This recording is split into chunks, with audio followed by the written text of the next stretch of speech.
No, I didn't know I said that. Oh, I didn't know. What did somebody just called? Actually, one of our clients, mutual client of ours, called recently about the pool in their backyard. Hello, everyone. This is the Cash in Common podcast, where we provide you with a fresh perspective on cash flow and real estate knowledge in the Canadian market. This is our pilot episode. We're excited to be here, and we're looking forward to engaging with all of you as we move forward in our journey with the podcast. And we hope to give Canadians an insight into how to build their wealth and grow their assets in the Canadian market. On our first episode, we dive deep into the real estate closing process and the role banks play in the evolution of the deal, the transaction, the buy and the sell. We hope you enjoy this one, and we look forward to bringing you more episodes on a weekly basis here on the Cash in Common podcast. Enjoy. The reality is, by the time people get to me and they start asking me questions about financing structure, a lot of times I'm just telling them to go back to the broker. That's happening a lot. Closing costs, because they call me all the time. And if people, and that's the but it's necessary that I do that, because what's important is people understand what my role is for them, which I really find like I'm going to spend so much time making content so people understand what it is, because most people don't understand what the real estate lawyers are doing in the transaction. Why are you there? I don't need money from you. I don't need to get I signed the agreement of purchase and sale. I bought the house already. What the fuck are you doing? Yeah. Why do I need you there? Right. And so, you know, it's weird because the real estate lawyer is not there at the beginning, right? I'm not there. You're signing an agreement, and the lawyer didn't review it. And a lot of times I'm like, why? I don't understand. Like, why does it work this way around? I should be at the beginning. Yeah, I think in a lot of ways that's the way it should work. It has to be. Yeah. It actually is supposed to work that way. There were no realtors. There used to just be lawyers doing this shit. Right. And the reason now is we have this sort of like this broker market, and so the broker market we've got realtors that specialize in realtors that specialize in this kind of thing. But at the end of the day, the paperwork is legally binding. Yeah, legal documents. Agreements of purchase and sale are legally binding. So by the time you sign off on that agreement, you didn't get any legal advice on it. You signed off on it. Now you've made a bunch of promises you don't realize you made. No, I didn't know I said that. Oh, I didn't know. What did somebody just called? Actually, one of our clients, mutual client of ours, called recently about the pool in their backyard. You know what I'm talking about when I say the pool in the backyard. Yeah. We're getting emails from the sellers, the buyers on that transaction, and they're saying, "Oh, the pool's broken and there's a bunch of stuff in it and blah, blah, blah. And your client's made a promise that the pool's in good working order." Right. This and that. And it's like, okay, so the client's made a promise that their pool's in good working order. The client's coming back to me and saying, I don't remember making that promise. I never said that. Right. I never said that. I said, yes, you did. Nobody told you. It's embedded somewhere in the agreement. Nobody told you that you did, but you did. It's a clause. It's a clause in the agreement. So all to say, this is like a roundabout way of answering your question. You're asking about closing costs. The point is, stuff happens with respect to finances. People ask me about, okay, so really, what am I looking at here with respect to closing costs? What are you asking? Like, what do they encompass? What is it? So, legal fees are closing costs. Right. Legal fees, land transfer tax, and really, there's not a whole lot else, right? Well, title. They always want title insurance. Title insurance. I always tell people that's usually a few $100. Honestly, I really don't think title insurance. I'll tell you right now, we're in a place with title insurance where it's really interesting that it's optional. Really, I find a lot of major lenders require it right now. That's what I'm saying. I have an obligation according to title insurance companies, right? So the title insurance company, so people understand, title insurance is really, it's an insurance that protects you from fraud on the title. So fraud on the actual paperwork of the title. Has the property been dealt with properly over the years? Did somebody fuck it up? I don't care about the swearing, but I'm just going to swear. Did somebody make a crazy circumstance whereby they tried to purchase property they didn't have the proper entitlement to do? Different mechanisms, different ways in which that can happen. If you're married and you divorce your spouse and you go to a lawyer, and you don't tell the lawyer that you're married anymore, you tell the lawyer you're separated or you've been separated for a number of years, that lawyer may very well close that transaction. He may have sold the property. Now you've sold the property. You didn't have proper authority to sell the property. The spouse was unaware. So a spouse can now knock on the door. New owner owns the property and say, hey, does it cover my asshole spouse, that son of a bitch, he sold this property under my nose without me knowing. Yeah, well, we're definitely going to bring that one up later for sure. But title insurance, so that's the cost. So, but the title insurance, does it cover other types of fraud? Because there's stuff that I've had come up over the years, and I'm thinking of one in particular that just was a phone call recently, was someone bought a house and had a basement that they were already constructed, and they decided to redo the basement, configure it. So one of the things this particular basement had was this wine cellar in a very awkward place in the basement. It was like right in the middle of the basement. You usually would think it would be part of the actual cellar under the porch. Okay. That's what people mostly, think of when they think of cellars, right? But it was sort of like a room in the basement. So they were like, all right, well, we want to get rid of this, make some changes, right? So as soon as they start doing that, they realized that the cellar was put and installed purposely to kind of hide what was basically a lot of damage. Yeah. Oh. Yeah. Like, so there was like Okay. huge structural damage, and it was, really obvious that they put this cellar there, like this wine cellar in the middle of a basement, just to cover that up. So it was like in the middle of the basement. Yeah. It was weird. kind of in the middle. Like it was, yeah. I don't know if it was like centered in the middle per se, but it was definitely like Not off to the side. Like they're normally was like on the side. Right? yeah, Like like like I said, like a cellar is built into the wall, like built into the. yeah. So like, there's no reason for this room just to be jetting out and being a wine cellar for like, it just didn't make sense at all. Like even with the general layout of that basement, like it didn't make sense. So anyways, like I said, they reconstructed, they find all this structural damage. So it was like, the first thing I told him was, well, contact your own insurance company first, and contact your lawyer. I mean, you guys just bought this. Maybe there is coverage for this under the title insurance, or at least they could tell you the recourse. What do you do? And then that being said, I mean, is that something title insurance covers? Like just, general lack of disclosure. I don't know, that kind of thing of the property itself. Lying. When people lie. Yeah. No. I mean, like the short answer is no, because okay. title insurance is put in place. So there's a difference. Like there are different kinds of defects, right? Right. Different kinds of fraudulent defects. Or fraudulent misrepresentation is really the issue, right? Yeah. So they're misrepresenting something. They're saying it's one way when in fact it's not. It's like, okay, we've got a good structured property with a cellar in the basement, blah, blah, blah. But actually that's not what they have, right? They've got something else. So would title insurance cover in that circumstance? Probably not, right? No. Okay. Its purpose is really for whatever shows up on title, right? So if you've got, again, if you've got liens on title that didn't get taken off, that's something that happens. That right? I think you had a client as well. Yeah. I think we had to work through something like that. right, and he was a cop or something. Remember? Yeah. And that's something that's sitting on title. If we couldn't get that off, the next stage would have been to like make a claim under title insurance, have them deal with the issue. The other issue, issues like that. So issues that really it's called like to the root of the title. Things that really impact the ability for you to resell that property. Right. On the title, as to the title, not as to a misrepresentation of the property physically, right? So is that a regular lawsuit then? Is that just saying, hey, I'm going to bring you to court now because you lied? Yeah, physical misrepresentations on a property. Yeah. You provided you can show that in fact there was a representation made, and that was completely the opposite of the representation. Then you're in a place where you got pretty good ground. You're gonna have to sue. Yeah. That word scares everyone, doesn't it? In real estate, it does, right? We're not trying to get people through the circumstances, get them their property, get them in there, right?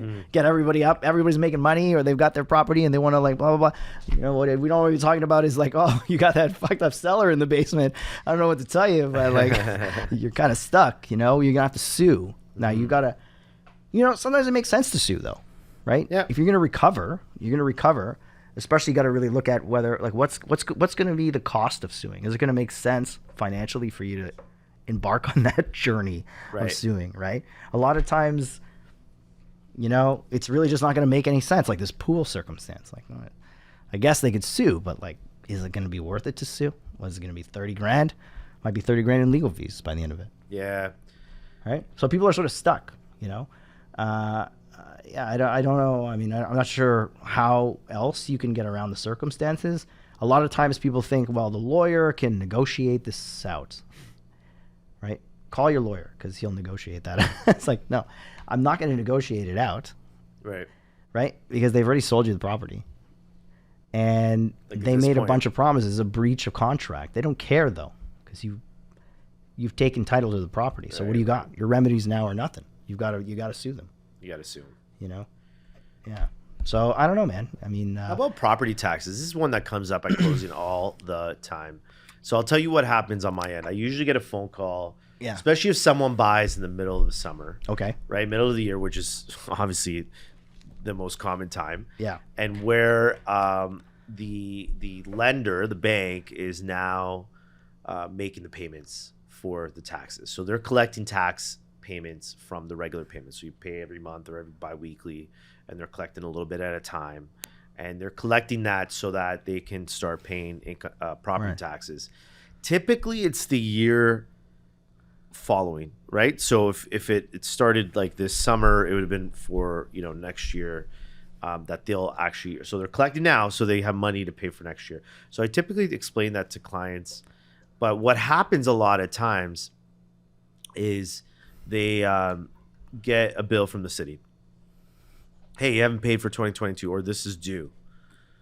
And I was, and I could be wrong, but I always think like that's usually checked or rebalanced with the lawyer, right? The lawyer basically will say, okay, well, this guy's paid the full year, so you technically now owe him some money for those taxes for the remainder of the year, or he didn't pay anything at all this year.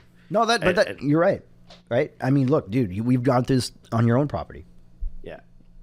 Right. There's a statement of adjustments it's called. And that statement will indicate. So again, representation. So the seller's telling us one thing. They're saying, hey, the lawyer, here's what I'm telling my lawyer. I told my lawyer I paid taxes for the year. Then they give us that statement. We rely on that statement. We could not rely on it. We could start to just do like tax certificates on every single transaction and say like, listen, we insist on a tax certificate. This is the only way to prove that the taxes were actually paid, right? Mm-hmm. Title insurance, though, covers you for outstanding taxes. Okay. Right? So in the event that for some reason this seller, so like in your circumstance here, somebody buys a property, we sit down with them, we go over the document that says, hey, you know, we broke down how much taxes were paid. We were told by the sellers how much taxes were paid. Your share is this, their share is this, therefore there's a difference of this. We're going to account for that difference here. So we're relying on that adjustment in the statement of adjustments. If for some reason your clients, like you say, they take possession and now they're getting a tax bill for time they didn't own the property, well, that's a problem. And the seller, they should be coming back to me, right? But I am not, excuse me, I'm not verifying what the taxes are at the time. No, like the lender doesn't ask you to. The lender doesn't ask us to. Right. Well, the lender asks us to, but what happens is that we, you know, what makes good on that promise is something from a lawyer saying, here's the promises our clients have made. Right. And we the seller's lawyer. We essentially, the seller's lawyer says we guarantee that's what's happened. Right. Kind of, right? They're saying we will undertake to ensure that we'll fix the problem if it's there, blah blah blah.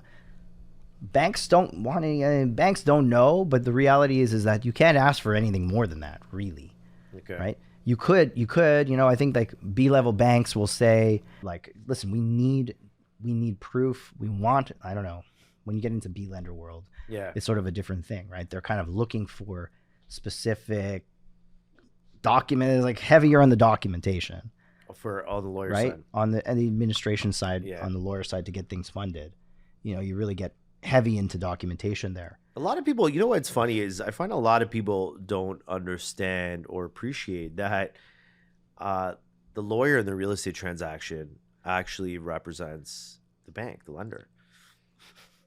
A lot of people don't get that. It's kind of funny actually, because What do you think about that?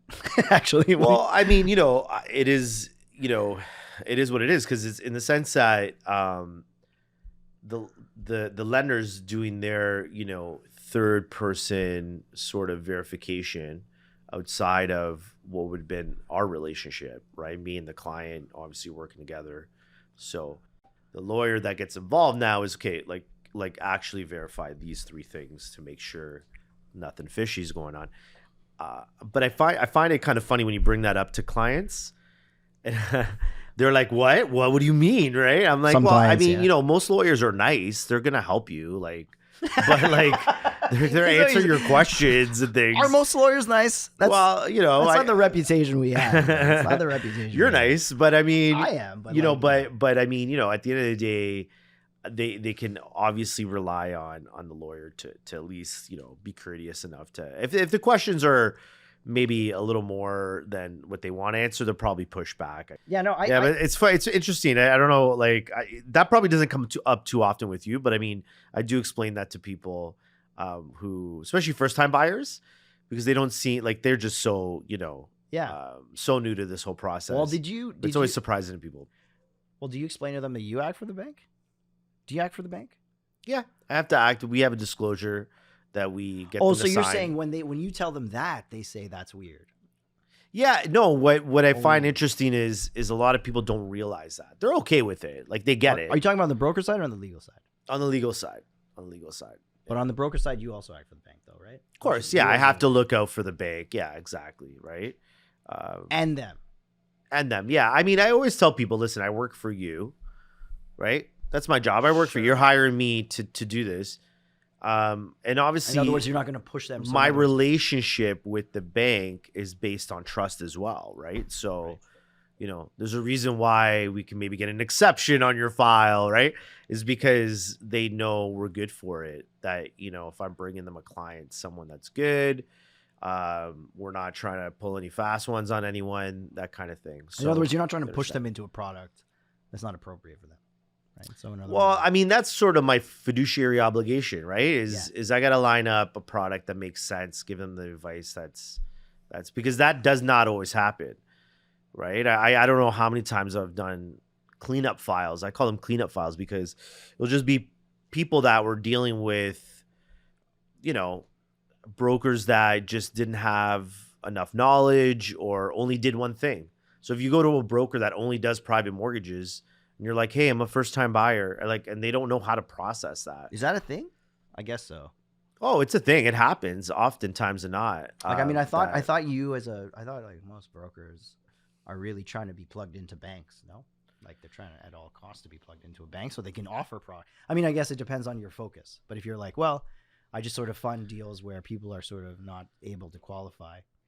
Yeah, well, that's just it, so right? And you're cleaning up. That's a cleanup file, is what you're saying. Well, a cleanup file is just when there was obvious that this person should have been in a different direction, different product, different program, totally different lending. How did you end up here? And usually you're cleaning it up because it's inappropriately way too expensive. You didn't have to be there, right? And that's often private lenders and things like that. Sometimes it's timing. So, someone, and this happens a lot actually, is that the broker or the bank just couldn't get it done quick enough. And so last resorts are like, okay, you need hard, fast money. Well, that's expensive. And it ends up costing the client a ton of money. So, yeah, so that's not really the broker's fault necessarily. That's more That's not like, in other words, you're like, not like, oh, Well, I reached my fiduciary obligation there to the client. It was more like, listen, I tried to I had to get them something. yeah, So there's well, that, right? listen, man, I have this saying and I live by it, that everything in your business is your fault. Doesn't matter. Hmm. Doesn't matter what the bank said, didn't do, whatever. Like, you always got to be 2 steps ahead. You always have to be working with lenders that you can count on, And things are going to go sideways sometimes, sure, but we want to encounter that as soon as possible, right? Like, if you're on the last week before closing, or even the last couple weeks before closing, and you're still not signed off, that everything's been checked off, we're good, that's a problem. And that problem's usually around your relationship with the lender, or your inability just to do the job well, right? Yeah. Like, that's, you know what I mean? So it's one of those things The that, gathering the paperwork, you mean? yeah, there's gathering of paperwork. I mean, when we start working on files, this because I've done your own mortgage. It's like, we don't even move until we get everything we need. Like, we fully underwrite the mortgage as if we are the bank, right? And we take on, so that's how we can provide you options. But that's because you know certain lenders' requirements, and then you just sort of piggyback off of what you know, and then put the file in after, like, put the file. I guess, of course, you're getting like a whatever rate sheet and whatever. Those rate sheets. Yeah, so cetera. there's a general sense of underwriting, right? Like, that almost all lenders sort of go by, and then they deviate from that based on their, what they want to do, where the kind of clients they want to attract, how they're going to be a niche. So getting to know those clients, doing enough volume, really, right? That's what it is. If you're doing enough mortgages, you will learn all this stuff, because you'll need to find solutions. Mm-hmm. And so do you have any tips? This is I know we have some topics here, but I want to just ask you, do you have tips then and I want to get back to the question you're saying about how I act for both the lender and the client. We can talk about what I have to say. Yeah. But, do you have tips for people who want to try to get in, like, to get them into the world of the A lender? If they're not there right now, is there a way in which you think? Well, there's a few reasons why people aren't with A lenders, right? So just to be clear, like, A lenders are your big brand names that you know of, like Scotiabank or TD, and or just plenty of other ones, but they basically are the loans and mortgages that most people expect to get. Like, that's sort of your standard, like, mortgage, right, product. B lenders, what happens with B lenders is that they allow a lot of leniency. All right. So, and they usually charge for that, right? So they'll lend you money if you have bad credit. Maybe your income isn't verifiable. So self-employed. In the normal spectrum of mortgage underwriting. Yeah. Verifiable income is, I filed my taxes, and that's what the government has acknowledged is my income. So yeah, exactly. Self-employed people, obviously, they tend to make more than what they actually claim. Write-offs, business expenses. So those are very two common places or circumstances where people would use a B lender, right? Is they're self-employed, or they have bruised credit. And other times too could be even just unusual circumstances. So I'll give you a great example of that. Person is buying a property that needs to be optimized, needs to be turned around, right? It's an investment. So, like, it's like a rental property. So it's yeah, exactly. It's a rental property. And if we don't have enough income actually coming in on day one, they're not going to qualify with, these big lenders, the big 5 banks, all the other ones that follow suit, those A lenders, right? But a B lender would be okay with it. They would say, okay, you know what? His debt servicing ratios, or her debt servicing ratios are elevated.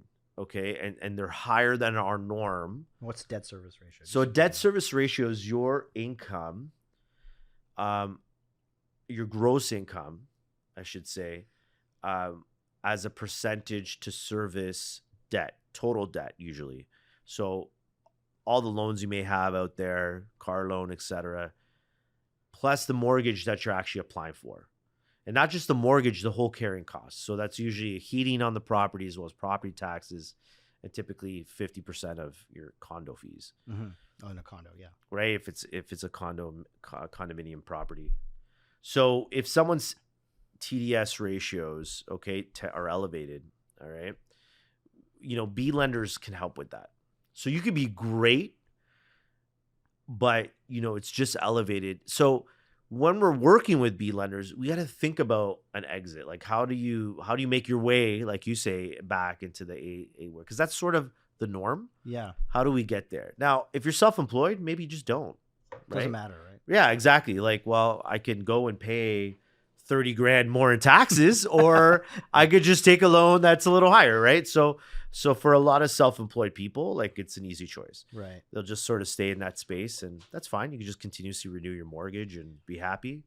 If it's bruised credit, then we usually want to make our way back to the A side, right? Because everything else is working well. It's just, we had a consumer proposal, or a lot of late payments, prior bankruptcies.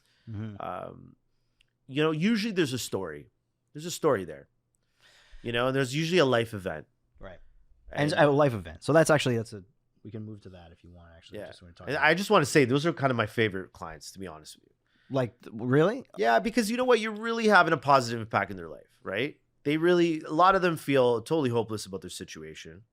You're enabling them to maybe clean things up, get them reset, moving forward again, right? And then getting themselves in a place where now they feel like they can join the rest of society, right? So it's a whole process, there's a flow through to that. I really enjoy that process with clients. I really do. Like, one of my favorite clients to work with. It's almost like counseling, right? Like you're kind of counseling. You're counseling people on cash flow, things to strategies for making sure you kind of don't fall off the rails again as well, right? So yeah, exactly. Or is that connected, or is that separate, right? Or is it separate? Well, as a cash flow specialist, Sure. I mean, for sure, like we get into some advice there. I kind of engage clients on a different level. Like it's sort of a different product and niche of what I do. It's obviously combines well with mortgages. Yeah. But when we're working towards that, it's really about resetting them and put them back on the foot forward again. Because when things go kind of erratic, and cash flow seems like it's being burdened to the point where you're not moving forward anymore, it really hits your self-esteem, right? Yeah. And it obviously comes with a lot of emotional ups and downs too, because it's hard to ask for help. And that's why I get a lot of pleasure out of that, because people are like, hey, listen, I really do need help, And I have a saying, like, I don't, my company, it's Positive Impact Mortgages. Like I do not want to even work with anyone unless I know I'm having some sort of positive impact in their life. Right. So when I'm working with people that I can really be impactful, like that, that's really something I love doing. Right. Yeah. I think it makes sense.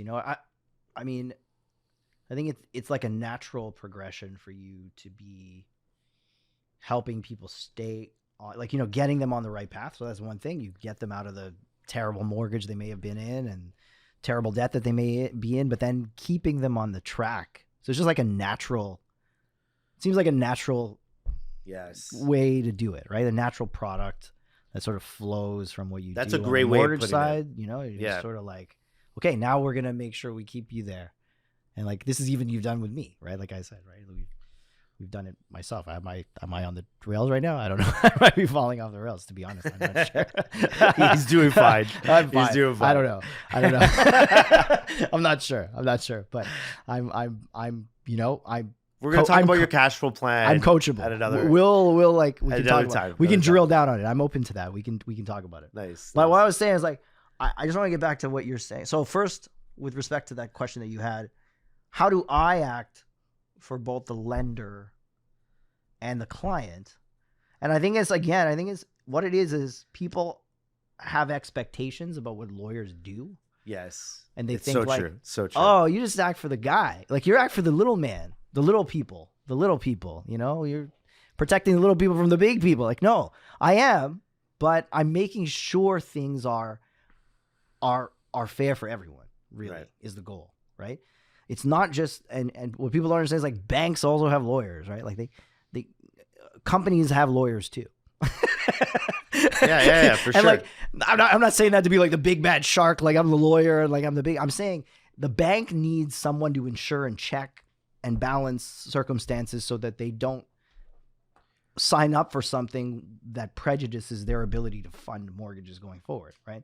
That's the only reason the lawyer's there to make sure, hey, the clients told us that they have 2 properties and we're counting on that other property to ensure that there's enough, you know, we're counting on you to make sure that in fact they have the 2 properties, first of all, and second, that there isn't like some mortgage on that property that just prejudices our ability to collect. It's about reputational risk. I hear that a lot. You know, it's exactly what it is. Yeah. The bank, if every bank just allowed circumstances to happen where a client made a promise, they're just doing a check. I'm doing a check and balance to make sure that promise is kept. That actually is all we do for the bank. I mean, I don't do anything else. I'm not like, oh, like I just won't act for you, blah blah blah. Like, oh, I'm with the bank. Like, no, that doesn't happen.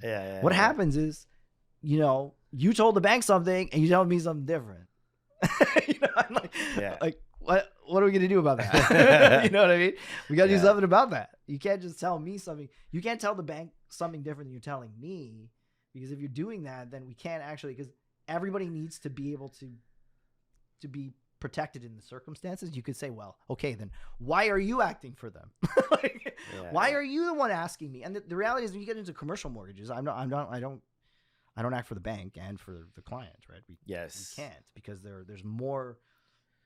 You need independent legal representation. There's a lot more due diligence going on there for the lawyer, and so it's like, okay, the bank is saying, look, we want to make sure that lawyer is doing a lot more checking, right? We're doing a lot, making a lot of representations on paper, getting that client to say a lot of things that they're doing to make sure that in fact they can pay the bank back, because we're talking about a commercial circumstance. We're talking about a business that if it goes bankrupt, that may be a problem for us, right? Right. Versus we've got some clients, we see that they have jobs, we see that they get this pay, we understand that we got a job letter, we've got proof of pay, we're happy, but we also might want, you know, they might want, you know, we're making sure that in fact if they do default, because I don't know, maybe they did get a B lender onto the equation, that B lender may say, well, yeah, but we also want to make sure that they've got equity elsewhere.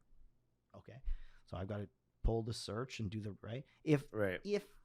If I wasn't the one doing it, you're looking at increased expenses. Now we've got another lawyer on board. That lawyer's fee is going to get charged back to the borrower. It's just this well, that's what happens in private loans usually, right? Because then we have like independent legal representation or ILAs, right? Happens on the commercial side, right? So now a borrower isn't just paying their own lawyer; they're paying everyone's lawyer, paying the bank's lawyer, paying their own lawyer. If the broker wants a lawyer, probably paying that lawyer. I don't know. Yeah, it's true. You know, it's true. I mean, you represented me in private mortgages before. Yeah. And they pay, and they pay your fee, right? For sure, of course. Yeah, and their own lawyers, because their lawyer is going to administrate their loan. So, right, it's a tricky balance. All I tell the clients, what I tell the clients is, listen, I'm not out to get you and protecting the bank, and I'm like not trying to. I'm trying to make sure that everyone is within the parameters of capability to ensure that in fact, I can pay this mortgage if I need to, because that's only fair for the bank. Mm-hmm. Second, it's only fair that, you know, that I make sure that you haven't overpromised something to the bank, or that, you know, if the bank is asking for something and that's too arduous, right, then I can turn around to the bank and say, I don't see why you need that. I've gotten those calls from me before. I have. Why do they need that? I don't understand why they need that. Right? Yeah. So, but again, you and I have learned along the way, like certain things, the banks are just like, whatever, that's what they want. Yeah, it's what they want. Yeah. Right. And so, as I find as credit gets, as time goes on, credit gets tighter in this country. Like it's just, the way it goes. You mean like time goes on in the person's life? No, I just in time. Like I've been doing this since 2013. It's crazy to say that, but I have been, and I just, as time goes on, credit and what they ask of clients and how diligent they want to be with files, I feel like it's been increasing over time. And it goes up and down. I find, it can loosen up a little bit, when times are good. And as we sort of enter times like now, for example, it's like, they want a lot. Park that for a second. We're going to talk about that. Well, I want to go back to what you really had a question. You talked about specific circumstances and when you would get a B lender involved. I think you wanted us to talk a little bit about spousal circumstances, right? So when somebody separates, I don't know what you were worried about there or wondering about, but when somebody separates, you've got to finance the buyout of that. Yeah. So financing a buyout, I know you know this too, because we've been down this road together a few times, is that, you're typically, it may look like a refinance because you own the home already. Uh-huh. Yeah. Right. But there's actually a sale happening. Right. And so I find a lot of people, like, their big question is obviously, can I afford it? Right. Can we qualify? So that's where we do our due diligence. We go through our process. We just talked about that before, right? Getting documents, underwriting it, see where it could go. Yeah. But then there's the legal matter of how do I separate, from my spouse here? So I found over the years, a separation agreement is key. And that could act as a purchase and sale agreement as well. That's kind of like, the same thing as having it written up like if you had a realtor, because Sure. it represents that. It's funny though, because it could get sticky. Like it's people's marriages, right? It's very personal. People do different things to say the least. But, I've had married couples, for example, where, one spouse is not on title. Yeah. And it's not always the wife. Trust me. I've had, women, who've owned homes beforehand. People are married, years, decades go on, right? Everyone's contributed to this house. But now, that person's like, well, we're separating. It's always been my house. And I want to take money out of it now. Yeah. So I can go buy my other house. And I'm always like, you got to talk to your lawyer, because I know they're coming to you. Are these people coming to you without separation? I mean, this is their idea, right? So, I find, because I explained to them a separation agreement is in order, right? But that takes time. I mean, there's a lot of negotiating involved. But, people are like, I want out, right? They like, I have all this equity. I want to take it out. My name's on the title, on the mortgage as it is. And I always, that's when I'm like, listen, you got to talk to a lawyer. Yeah. Right. Like, it's not that clean. Like, you guys are legally married. So you can't just be like, just taking a loan and moving out. Right. Like, that doesn't work out that way. Not so smooth. And I mean, you could do anything. Here's the thing. A lot of people don't appreciate about the law. It's like, you could do whatever you want, but are you going to ever get in trouble about that? Is there going to be recourse? Yeah. So. That is true. And I find that's one place I really do advise people to, like, talk to their lawyer before you pull the trigger on any of this stuff. Well, that's actually, it's funny you say that about, like, oh, you can do whatever you it's like, you can do whatever you want, but, like, in that circumstance, you got to create a story for a lawyer to buy into where, like, it's totally fine, right? Like, I think we dealt with a client last year about this, but I don't know if it was you and me. I don't know if it was our client, but I do remember I had a client where nobody told me what was going on. We get to the end, it's like closing day. Oh no. That's the worst. The day, right? So closing day, anybody knows, like, that means that's the day you're supposed to get the keys to this new property, or you get the key. You sold the property. It was a sale. This couple sells the property, and then on closing day or the day before closing, they're telling me, I'm like, oh yeah, and by the way, we're separated. And I'm like, By the way. What the fuck are you talking about right now? They're like, yeah, sorry, like we didn't think that was relevant right now, blah blah blah. And I'm like, okay, so where's this money going to go now if that you're Right. separate? Like what people don't understand is that like what marriage is under the law is Right. not I'm dating my girlfriend and boyfriend and I put a ring on their finger and that's it. It's like, no, you signed up to have you signed up to have what's called it's a fucked up term, a joint family venture, right? Joint family. So a joint venture. We all know a joint venture. That means, okay, so two people are getting into business together. They're gonna go, they're gonna go out in the world and they're gonna buy property. Maybe they're gonna develop that property, or I don't know, you're gonna open a hamburger shop and you got a joint venture here with this hamburger shop. What people have to start to understand about the business of the marriage is it's kind of the same, Right. in that. And I think you know this on a deep level because you're helping people with cash flow and you're saying, look, you could work together on this and blah, blah, blah. And the reality is like, that's the case. You're getting into a joint venture with another person, but you're doing it for the purposes of family, which means if you decide you want to divorce or you want to break that apart, you're not only separating from each other physically, you've got like finances tied up together. Yeah. And the courts recognize that financial link has happened and is prepared to do what it needs to do to make sure that everybody gets what they ought to get when they separate and equalize what they get. Right. Equalization means as well, okay, maybe the wife was the wife was the breadwinner of the family and brought all of the money home and paid into the house, but wasn't on title. Okay. So what do we gotta do something about that. We gotta do something yeah. about it, right? And so, you really get into a situation where you've got to account for those elements, and people forget that I'm not just mad at this person, I want to leave. You made a bigger promise, and the bigger promise is your finances are also sort of tied into the equation. And so in a circumstance like that, I was like, oh no, like, what are we going to do? We couldn't actually release the money to them. Really? Until they got a separation agreement.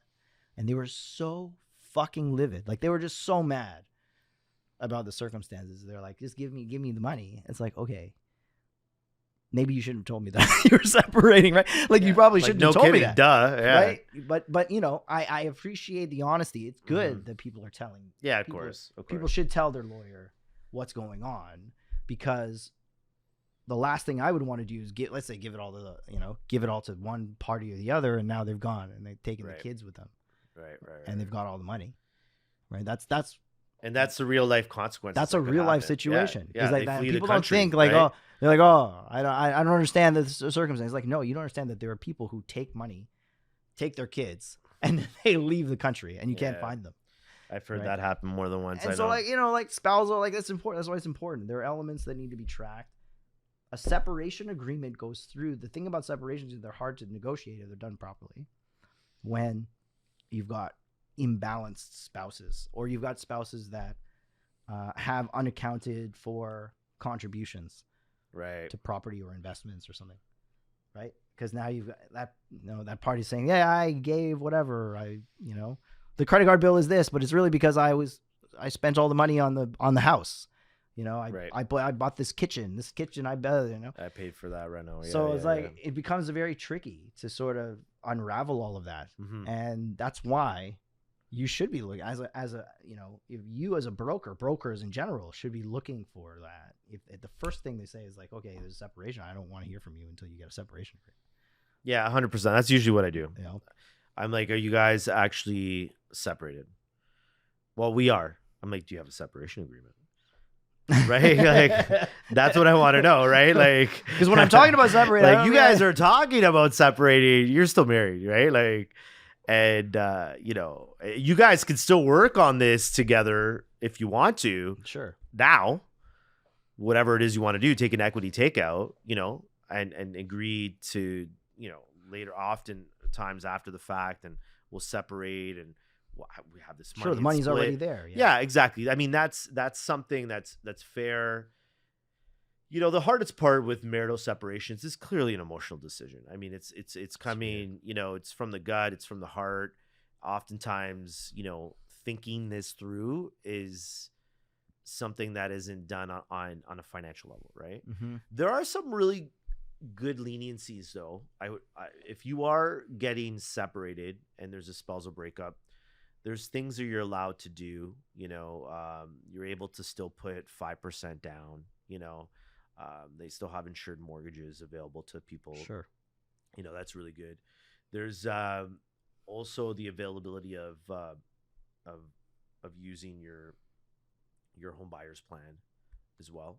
So that's an important one as well. So the home buyer's plan is where you can take money out of your RSP. So they'll give you some leniencies on some of the rules there. If you're separating. If you're separating, because they're saying, okay, well, you're separating. Well, you're going to need some savings to Oh, move interesting. on. So they'll give you some leniencies on some of the rules there. So I think that's how the sort of government will help you out kind of move on. Mm-hmm.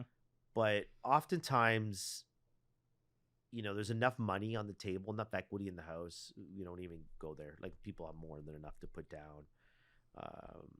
And likewise, they don't need savings per se. Oftentimes they don't want to touch it, right? RSPs? Yeah, they're like, I don't even go there. So I find most times we're doing, your basic uninsured mortgage, 30-year AM, 20% down, that type of thing. That's usually what we're doing. Interesting. Marital separations. But you're it's interesting. You're saying separations, but I'm thinking pre-separation, or like if people are not separated, but they're, I think one of the important things to keep in mind is that, you really got to work on your finances collectively.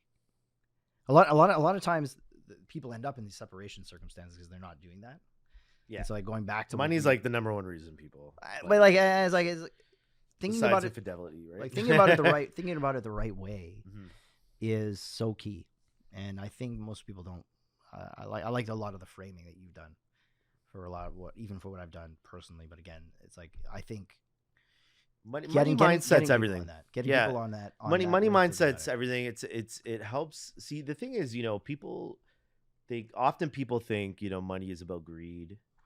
But, money is like just a symbol of freedom. Like, if you're doing well in life and you're really giving your best at whatever you're doing, you generally make pretty good money. I mean, that's how it works.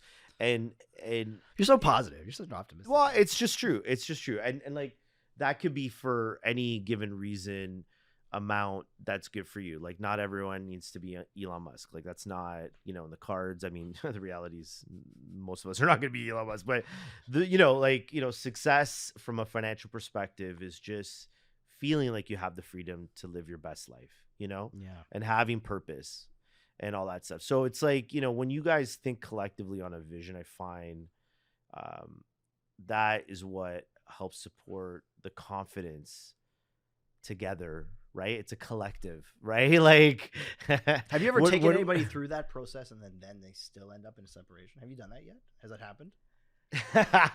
Yeah, I mean, yes. Yeah, well, I mean, like, we have conversations. People definitely have food for thought. I've never reversed a separation from not going down. That's for sure. I think, that way around. But I mean, like, where you've like, hey, we've done a cash flow plan for you. And then hey, listen, I've heard, a lot of people give me feedback where they're so glad they did this because they actually feel, besides more informed, they actually feel like they're getting more life out of their money. And I mean, that's contributing to their life at home, right? Mm-hmm, mm-hmm. And I think that's what it's really about, right? And it's about plan. People want plans as much as they would love to be a free spirit, like, and just like, I don't want to have any boundaries around that. Like, it's just like a kid. Like, you really do actually want boundaries. Yeah. Because once you have that, you're like, oh, I feel less anxious, right? Like, for sure, about this. I feel good about deciding about, what, buying this car or whatever it is, right? So it's really, it gives you that sense of taking control. Yeah. And everyone wants control. I mean, that's, we're kind of programmed that way. That's what you say. I mean, the one thing I would say is that, a lot of tips I've been giving lately for people that are like just on the cusp of getting married, a lot of them come to me and they say, "Hey, should we get a marriage contract?" I'm like, "I guess." Like a but prenup? Is that yeah, what you mean? Yeah. Like, you both broke? I'm like- No. If you're both broke, don't bother. I'm You divide 0 by 2, it's still 0. They're like, "Yeah, you could, but like, why are you asking me?" Like, for me, I'm like, oftentimes I'm like, it sounds like you might need to think more carefully about whether you're gonna get married. Like, are you prepared? Because the reality is, once a cash flow plan gets put together like that, it was really tricky to say, I'm going to unravel that. Right? Like, in other words, I'm going to now just depend on myself. Fuck this person. I'm out of here. I'm going to depend on myself. I don't need this, whatever. Now you got to rebuild a cash flow plan. You got to put yourself. So it's like, it's quite a serious, you know what I mean? It's like, I find that and like having gone through my own cash flow plan, I was thinking about how like, oh, that's rather serious. To unravel that, it's going to be a bit tricky. It's going to be expensive for me to do that or whatever, And so a lot of the advice now is like, listen, just, yeah, you could put together a marriage contract if you're worried about all the money you're going to make and you want to keep it yours. You want to keep it separate from your spouse. But the reality is you're going to live together and think about the joint, say what you want about joint family venture. That's it's like a court term, right? The courts have come up with that term, but I think it's good in that if you think about it that way, you're more likely to be willing and open to the idea of like, hey, I can put things together and, we can work together on this and it's going to be good.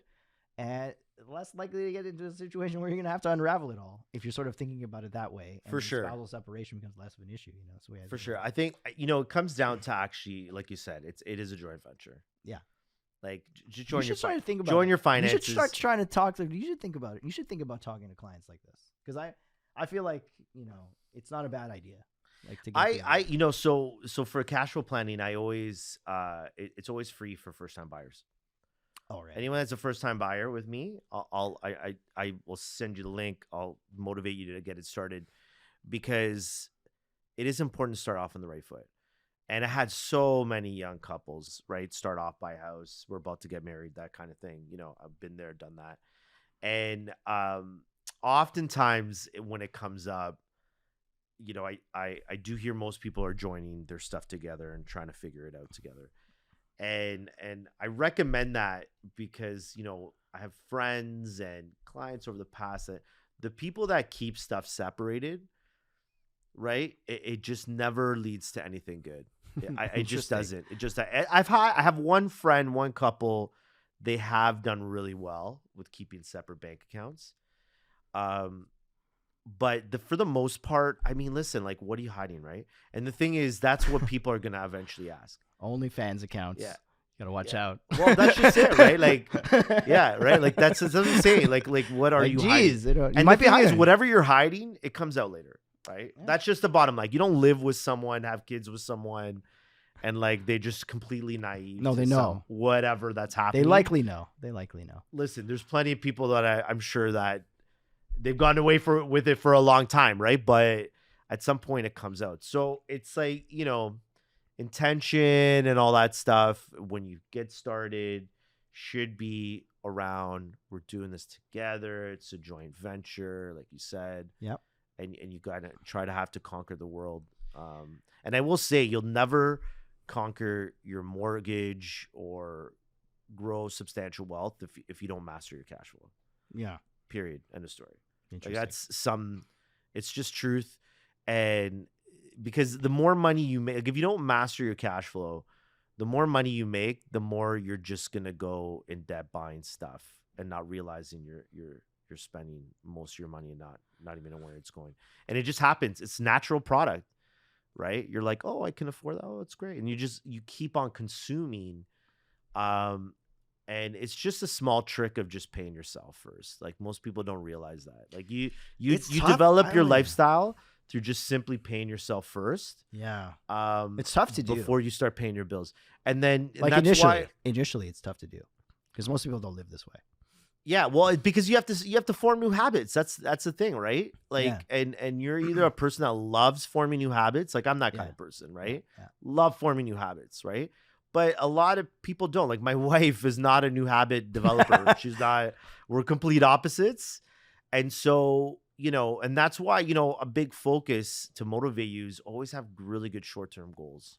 That really helps because then you could speak to each other on a level. Like and you got to make it fun. You got to make it good. Right. Like paying off debt isn't a short-term goal.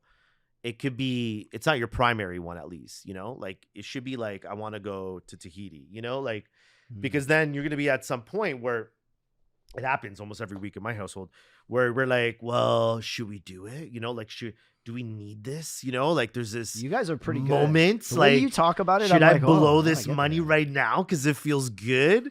And I'm like, well, babe, are we going to Europe in 2024? Like, don't we gotta save up for that, right? And then it's like, okay. And then we start planning, you start mitigating.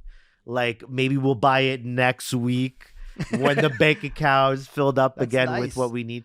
Because those small moments are only anchored by some common goal, something that we really want, something that's fun, something you really have an appetite for. Right. Otherwise, like you'll lose control in a minute. Like it's so easy, right?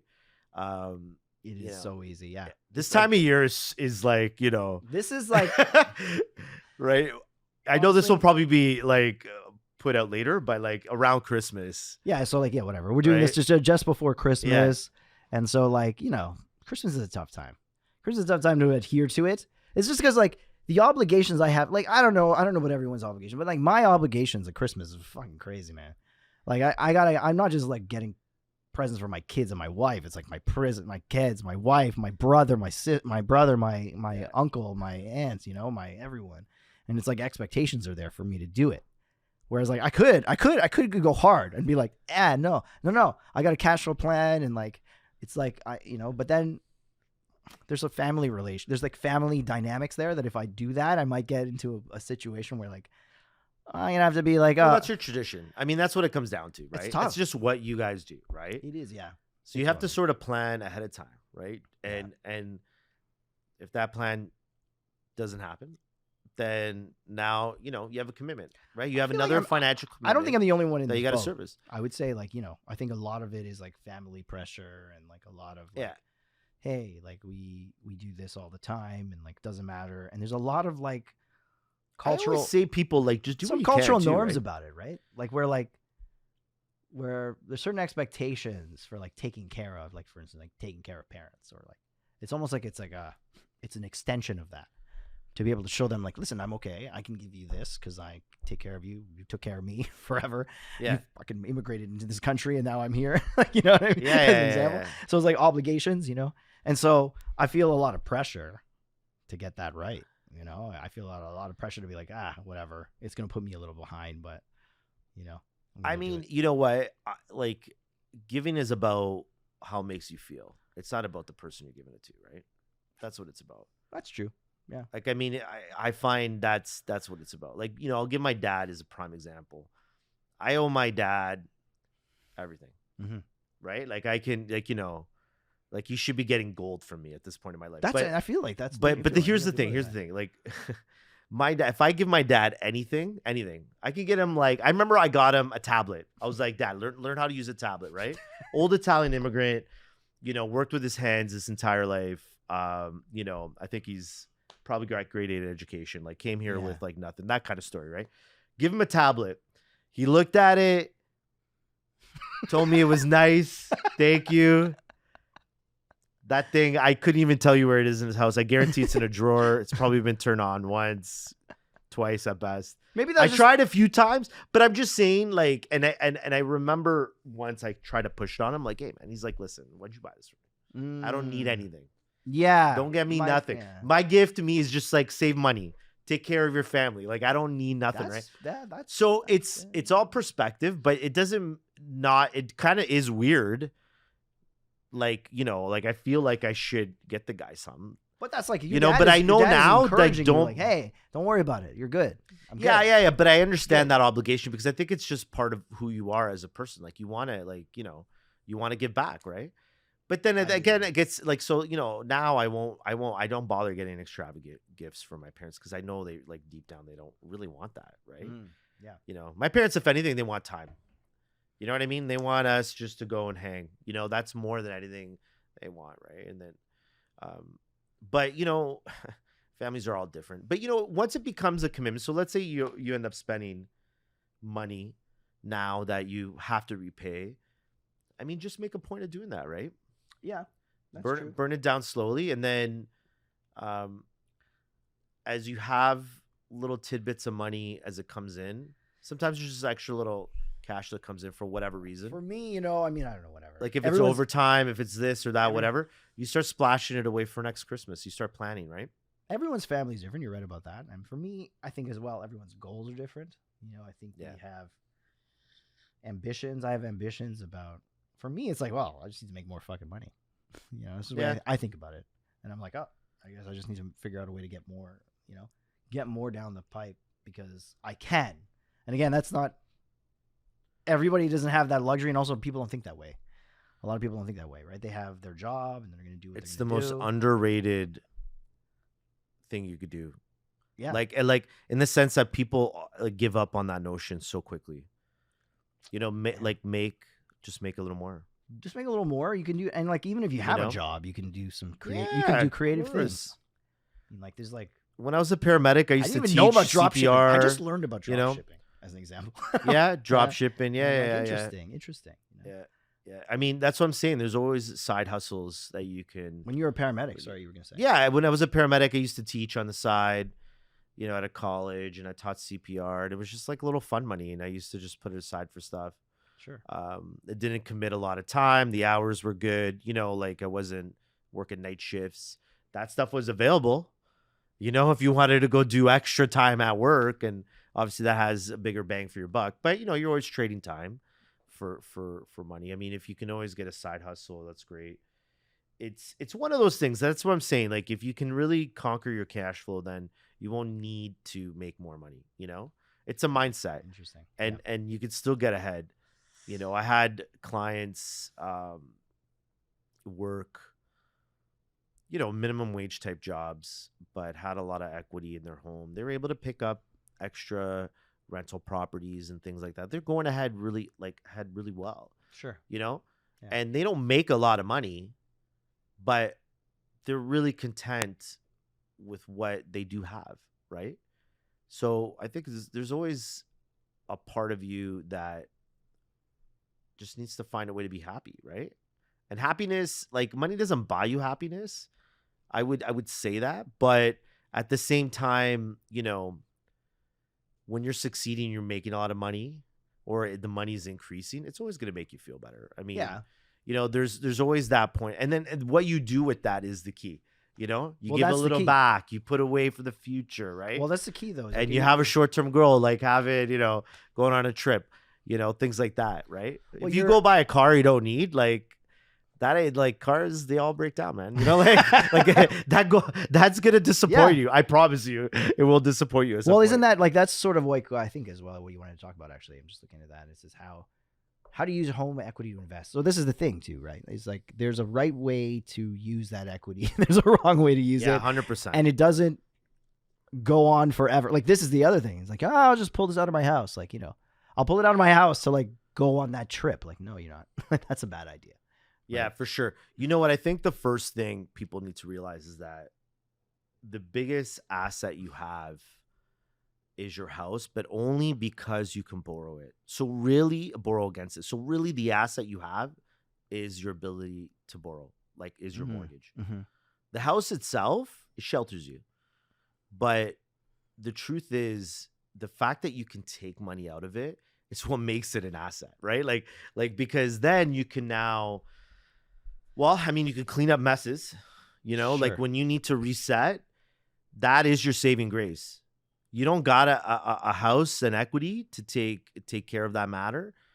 Your other options are consumer proposals, bankruptcies, ugly things, man. Yeah. So like right there on the surface, it can help take care of you at times where you didn't make good decisions or things weren't going well, right? Or life threw you a couple of things that you weren't expecting, a couple life events. And so that kind of threw you off track financially, right? Yeah. So, right there alone, like it should really hit home how important it is to own a home and really, actively try to build equity by paying it down.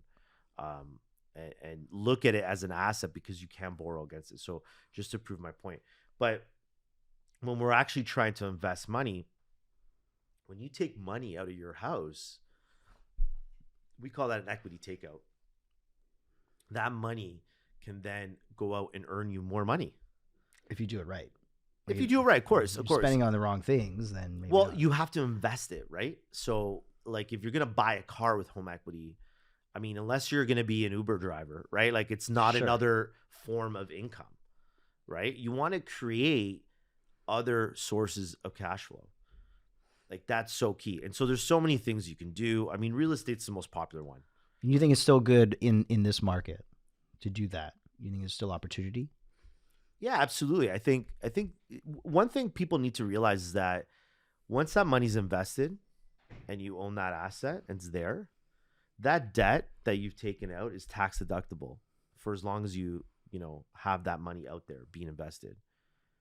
Like when you get a return of capital, then you pay it back down, but then you just simply look for another opportunity to go out and make more money, right? But like let's say it always stays out there.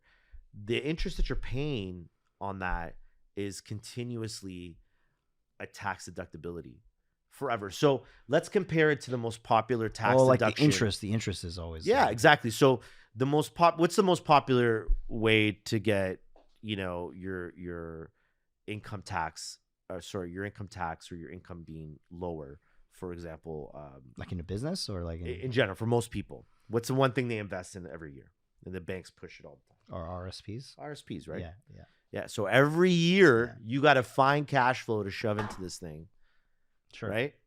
And don't get me wrong, it has value, but the truth is that could balloon to a point where all you're doing is deferring the tax later, right? Like you're just deferring tax for a later date.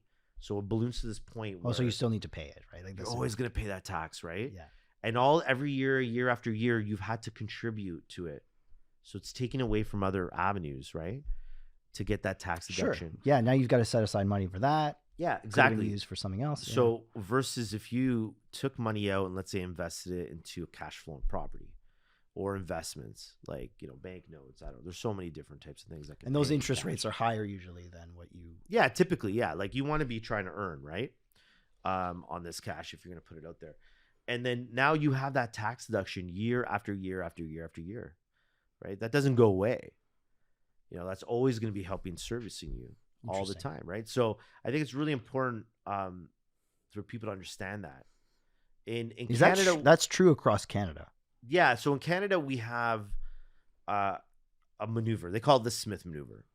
Okay. It's called the Smith maneuver. And basically, it's an accounting maneuver. Essentially, it says that any self-employed income that you make or rental income, basically, you can actually prepay your mortgage, take out that money through a readvanceable mortgage, and then pay for the expenses of that investment or the business. Interesting. Right? So it can become, that's sort of the elevated game. So we're just talking about using equity to buy assets. So you're paying. So once those assets start returning money to you, you could double down on this. Okay. You can you're prepaying, you're paying out your mortgage. You're paying more of your mortgage. Yeah. So like you can almost think as your mortgage in two sections. There's like the good side and the bad side, right? The bad side of your mortgage is, it's not servicing you. Instead of paying rent, you're paying the bank, right? And you're slowly building equity. Doesn't sound awful. I call it bad, but I mean, it certainly could be worse. Better than you paying rent and you're not 100%. Yeah. 100%. You're not getting any equity. For the purpose of this conversation, we'll call it bad debt, right? Yeah. But good debt is when you now turn that to be good for you from an income perspective, because it's actually generating you more income. Right. And then that interest that you're paying on that debt is also tax deductible. That's interesting. And so when you get into that space, you'll realize your mindset will totally shift, right? Like that's good. It's like, give me more. I need to go build up more, right? More assets, more income streams, right? So you're funneling it back in, and then borrowing again. So you're going to refinance. So what's the mechanics of that look like? So you're refinancing then? So readvanceable mortgages. Okay, so that's what that said. That's right? you explain what Readvanceable that is. mortgages are really key because so what it is, think about your house has a roof, right? It has a Sure. ceiling. So you can borrow so much. Typically it's up to 80% of the value of the property. And I say this once you've got past that stage. Like let's say you only put 5% down and when you first bought your house. Now the value's gone up and your loan's gone down. So now you can get this readvanceable mortgage, right? So a readvanceable mortgage is essentially a mortgage where it's getting paid down and opening up to you again. Oh yeah, right. Okay.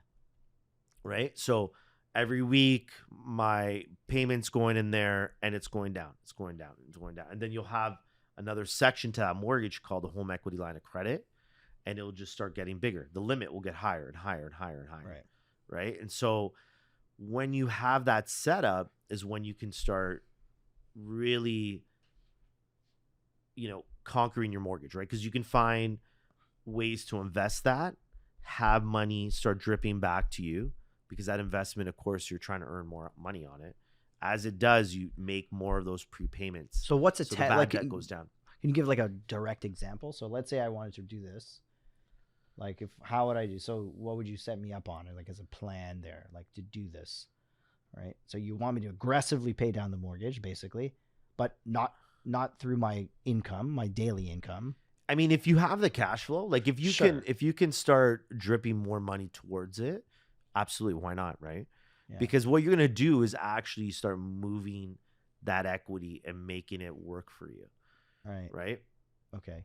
So this is where you take advantage of the bank. Okay, so the bank is always taking advantage of you, right? You're paying interest to them; they're earning. Right. But so the other option though is I buy a property. I take and then a cash flowing property. Hopefully it's cash flowing. I don't know if you can still get those in Canada, but cash flowing property, or get it to be a cash flowing property.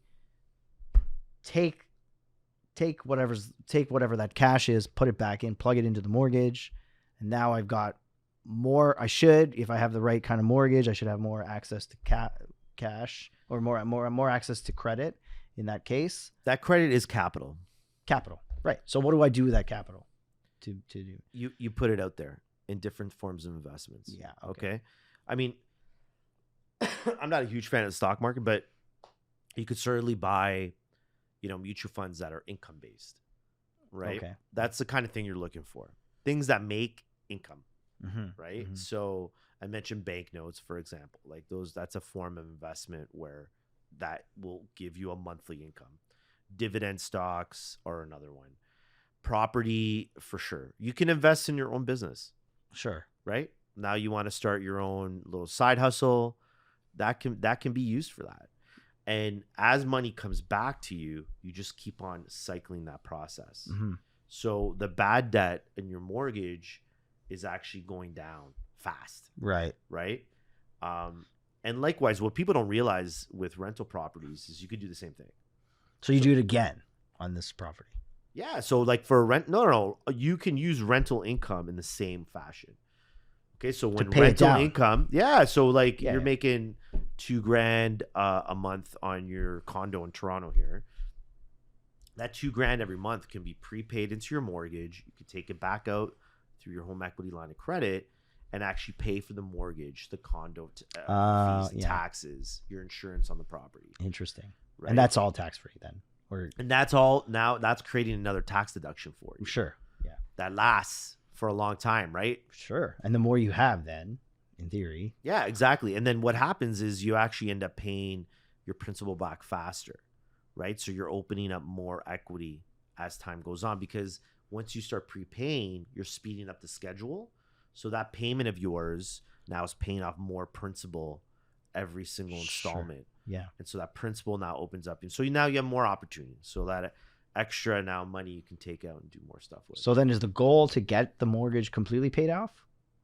Yeah, absolutely. Your goal, if you really want to master your mortgage, really conquer your mortgage, is actually pay it down, all the bad debt as fast as possible using these structures. But then you get you still want the HELOC. You still have this HELOC sitting there. Yeah. But now you have all these assets that are continuously growing for you, and you have this debt that's sitting here as a tax deduction. And now you just service that debt with the income that you're making, with your job. And now you have all these different income streams. So suddenly you're growing your net worth at a volume and at a pace that's much faster than if you, just shoved away some shekels whenever you had It's them. very cool. Very cool. I think we need to make more of these. And Yeah, I do. We need to continue to talk about it. I think you need to go deep onto cash flow. We can talk about my cash flow plan, and like we can break that all down. Yeah, I think like, getting into the Smith maneuver a little more. We can talk more. Like you can talk about strategies for like what do you use that debt? What do you use that capital for? How can you make it? Yeah, for sure. Really work, But dude, man, I think this is a good one. I think it's good too. I think some of the other things too is we can really get into the two main ways you really conquer your mortgage, right? You either put cash in or you take cash out. Yeah, I think it's I think we jumped into the Smith maneuver, but that's higher level. There's mindset stuff. I think that's where maybe we can get into where we can really speak to the basics, the fundamentals of how you really get going. Yeah. And really, because everyone wants to ultimately pay down the bad debt part of their mortgage. Not everyone wants to reinvest. Now, there's a lot that's really risk adverse, obviously. I want to be mortgage free as fast as I can, but you're never going to have an overabundance of money doing that. I mean, unless you really make a lot of money, like if your income's really high. Or you don't care. But you still have to invest. Or you don't care. Exactly. Right. Here there's a saying, everything's risky. I think Jim Rohn or John Rohn said this. Jim Rohn, yeah. Yeah. He everything's risky, right? And to paraphrase it, but when and so investing's risky, everything, but wait till you get the bill for not investing, right? That's the thing, right? Like if you don't do anything, suddenly you're in your 60s and everyone in your cohort is living well, and you're like, wow, I got hardly any cash in the bank. Like I will be house poor. Like, that's when, but at that point it's too late, right? Like you need money to serve you, right? You need it to like. There's some options. Like you have like reverse mortgages, and you talk about that. And we can talk more. Yeah, for sure. Like reverse. We can get into reverse mortgages later. Like I think we should have a whole thing on like aging and money and that kind of stuff. Like I really think 100%. There's like a big. We could talk about the $2 million plan. Okay, there you go. So let's save it. I think it's good. But dude,